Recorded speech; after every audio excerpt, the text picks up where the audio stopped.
রুমে নিয়ে যেতে হবে না, আমি ওকে আমার রুমে নিয়ে যাই, রাতে ও তোমার সাথে থাকবে।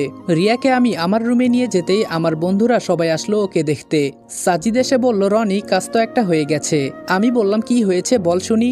সাজিদ বলল, বাহিরে মানুষ বলে বেড়াচ্ছে যে চেয়ারম্যানের ছেলের হবু বউকে কারা যেন তুলে নিয়ে গিয়েছিল। বুঝলাম না বাহিরের মানুষ কিভাবে এই কথা জানলো। আমি বললাম, এসব কথা বাদ দে, মানুষের কথা শুনে আমি কি করব, আর অনিকের কোনো খবর পেলি? সাজিদ বলল, না, ওকে কোথাও পাই নাই, পরিবার নিয়ে কোথায় যেন পালিয়ে গেছে। আমি বললাম, পরিবার নিয়ে পালিয়ে গেছে তাই না? আগে রিয়া একটু সুস্থ হোক, পরে আমি ওকে দেখে নিব। রিয়াকে দেখে সবাই চলে যাওয়ার পর আমি রিয়ার মাথার কাছে গিয়ে বসলাম। রিয়া চুপচাপ শুয়ে শুয়ে কি জানি চিন্তা করছিল। আমি ওর হাতে ফোনটা দিয়ে বললাম, আমি যা যা বলবো সবগুলো প্রশ্নের উত্তর দিবে, ঠিক আছে? আমি রিয়াকে বললাম, এখন কেমন লাগছে তোমার?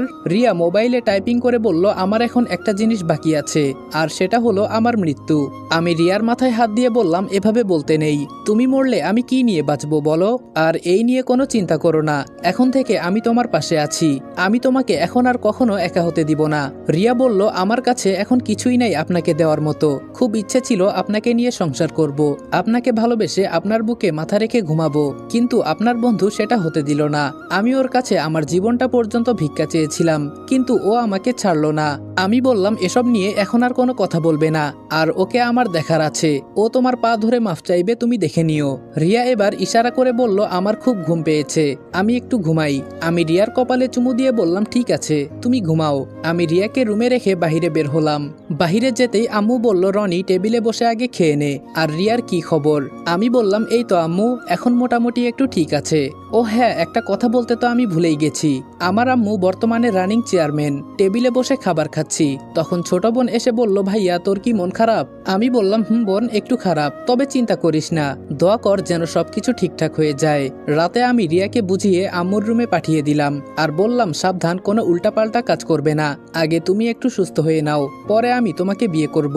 এই কথা বলে আমি রিয়াকে আম্মুর রুমে দিয়ে গেলাম, কিন্তু মাঝরাতে আম্মুর চেঁচামেচিতে আমার ঘুম ভাঙলো। তাড়াতাড়ি দরজা খুলে বের হলাম, তখন দেখি সবাই বারান্দায় দাঁড়িয়ে কান্না করছে। বুঝলাম না বাহিরে আবার কি হয়েছে। আমি তাড়াতাড়ি বারান্দায় গেলাম, গিয়ে দেখি বাহিরে কাঁঠাল গাছে একটা লাশ ঝোলানো আছে, আর সেটা হলো রিয়ার। আমি রিয়ার লাশ দেখে জায়গায় অজ্ঞান হয়ে মাটিতে পড়ে গেলাম। যখন আমার জ্ঞান ফিরল তখন দেখি সাজিদ আমার মাথার কাছে বসা। ও আমার হাত ধরে বলল, দেখ বন্ধু, পাগলামো করিস না, আর আমি তোকে বলেছিলাম ওর দিকে একটু নজর রাখতে, সেটাও তুই পারলি না। আমি উঠে রিয়ার লাশ জড়িয়ে ধরে কান্না করতে লাগলাম। এছাড়া আমার আর কোনো উপায় ছিল না। আমি জানতাম না যে ও আত্মহত্যা করবে, যদি জানতাম তাহলে ওকে আর আম্মুর কাছে ঘুমাতে দিতাম না। আম্মু আমাকে ধরে ভেতরে নিয়ে গেল, আমার হাতে একটা কাগজ দিয়ে বলল, এটা হয়তো তোর জন্য রিয়া লিখে গেছে, তবে আমি ভাবতেও পারি না